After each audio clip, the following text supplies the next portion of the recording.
At the time of filming this video, we are currently in the midst of a heat wave here in the UK, hottest on record. And I'm in a studio with bright lights that is making me sweat buckets even more than I should be. How much I would love to be on the planet of Hoth right now.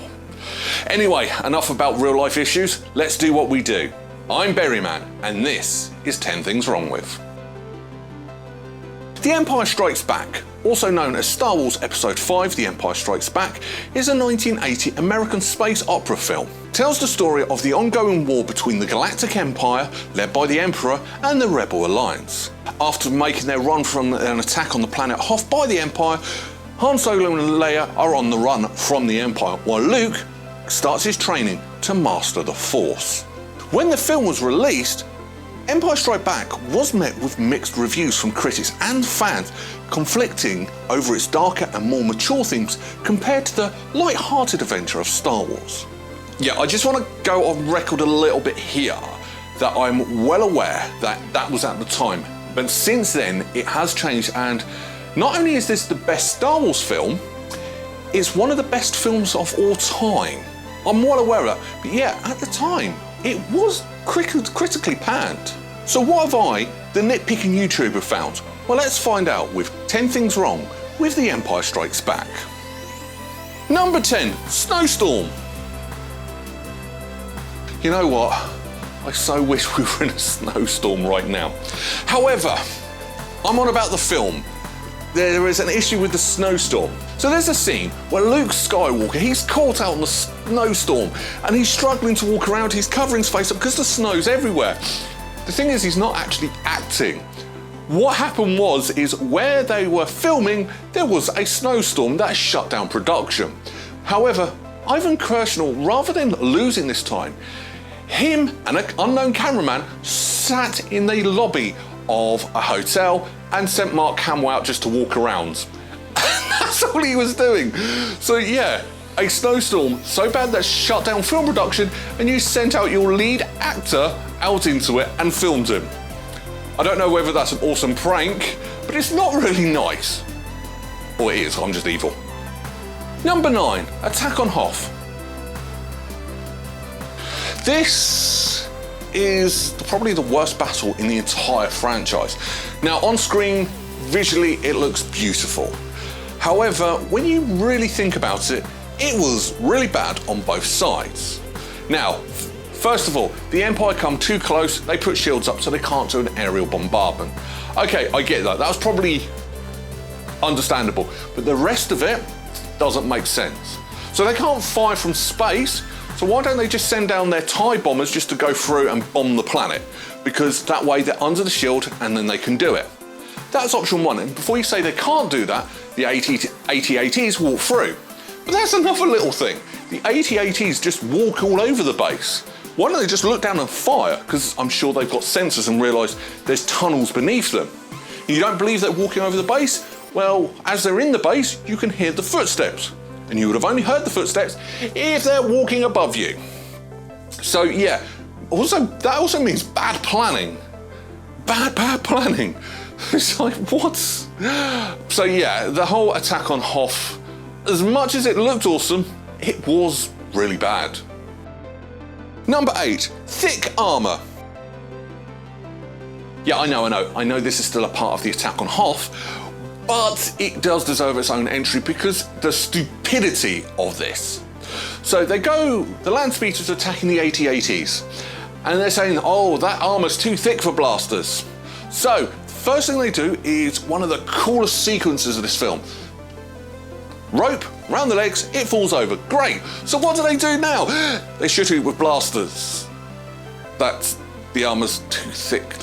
See, that doesn't really make sense. So you can't say it was too thick for blasters and then you blast it when it's falling over.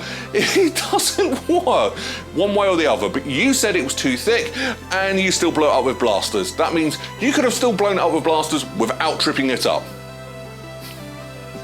I do enjoy this film, really. Number 7, Hidden.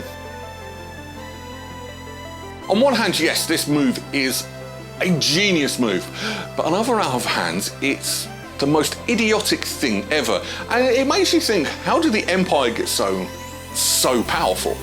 So they're after the Millennium Falcon, it turns around, goes on an attack run to the Star Destroyer, voids all its fire, and then disappears. Why does it disappear? Well, it's attached itself to the bridge of a Star Destroyer. Not the underbelly or some insignificant part, it's on the frigging bridge.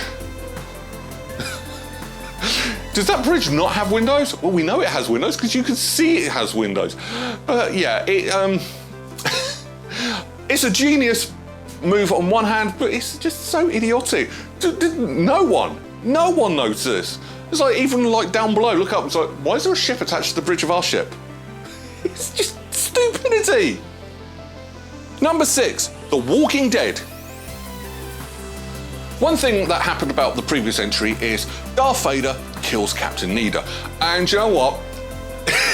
Because I've just really sliced that. He deserved to be killed for that. I fully am actually on Darth Vader's side on that. However, did Darth Vader really kill him? Because after he's fallen to the ground, 2 people help him. They don't pick him up, they help him get up. Watch it carefully. He's literally moving his legs and he stands up on his own. So either Star Wars have zombies or they are faking every time Darth Vader dies. Maybe Family Guy was right. Number 5, censors. Now, a lot of people said the prequels contradict the original trilogy. However, the original trilogy contradicts the original trilogy. So, in A New Hope, R2-D2 says, oh, there are creatures approaching from the southwest, meaning sand people. Give us everyone a time to disappear. Why didn't he do that in this film? Because that was filmed, done, released. Everyone knew that R2-D2 has sensors. Yet Yoda manages to sneak up on both R2-D2 and Luke Skywalker. Why didn't R2-D2 detect him? Now, there are going to be millions of fan theories. However, the film itself didn't explain it. And that's where the error is. Number 4, positioning. As Lando is taking Han, Leia and Chewie to meet Darth Vader, he takes a stroll through Cloud City, but their positionings change. So in one scene it's Lando, Leia, Han, and then it cuts. It's still the same scene, it's just a different camera angle, and Hans and Lando just swap places.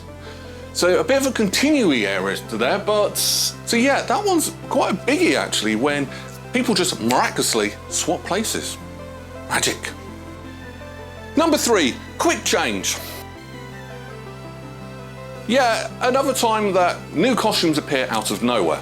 So when they all get arrested, Chewie's thrown in one cell, Leia's thrown in another cell, and Han Solo is tortured. Then they put the 3 of them all together. Now that was done by Lando Calrissian. But Leia is wearing new clothes. Now, the Empire has shown they don't really care about Princess Leia. I mean, yes, Darth Vader was her dad, but no one knew that at that time. Not even him.